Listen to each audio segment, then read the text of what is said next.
There was a huge 25-year study that cost $7.9 million done by the Albert Einstein Medical Center.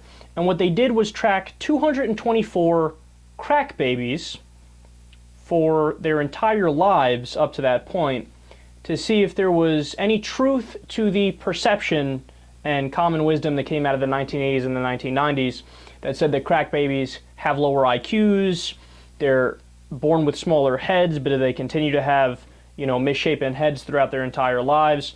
They can't focus, etc., etc. So the findings of the study are fascinating.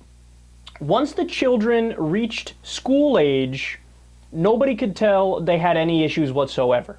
So if you asked a teacher, hey, of these kids, can you tell me which ones were born to mothers addicted to crack and which ones weren't, are you able to do it?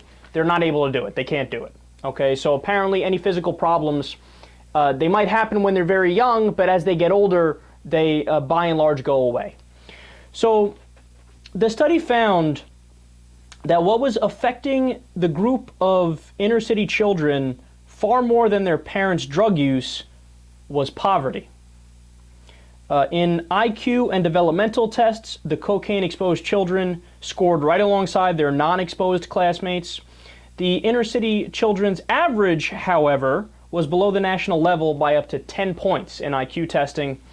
So by the time the students were 7 years old, listen to these numbers. 81% of the children had seen somebody arrested, 74% had heard gunshots, 35% had seen someone get shot, and 19% had seen a dead body outside. And children exposed to this kind of an environment would have a higher level of anxiety and depression and low self-esteem, in addition to developmental delays. So the study is actually very clear, and I have to be honest, when I first read the headline, I was incredibly skeptical, because it appeared as if the idea of a crack baby was poo-pooed completely, like, no, it doesn't even matter if the mother smokes crack, it's irrelevant. Now, of course, there's a massive caveat in the study where they say,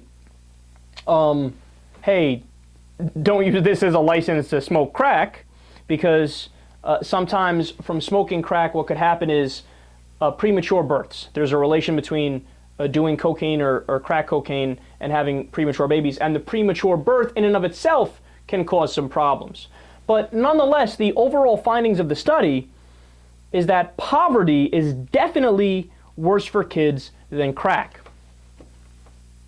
I mean, look, facts are facts, man. I know it's almost hard to digest, but I mean, think about that for a second. What are the implications of that? I mean, it means that we stigmatize kids who might come from inner city areas, and we think, well, they just can't make it because they're inherently inferior and they're different and they're worse off, and that's why they suck. That's why they don't do well as good white kids from the suburbs.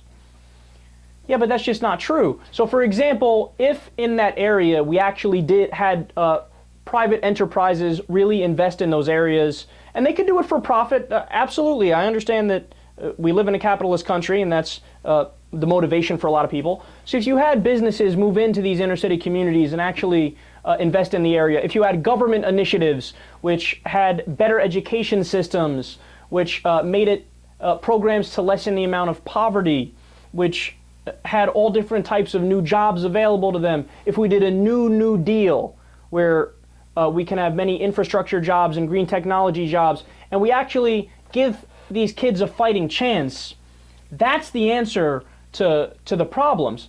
The answer is not to just simply point out somebody that might have an addiction issue and chastise them and say, bad, get better, get better. It's not going to fix anything. We should focus on solutions and not stigmatizing.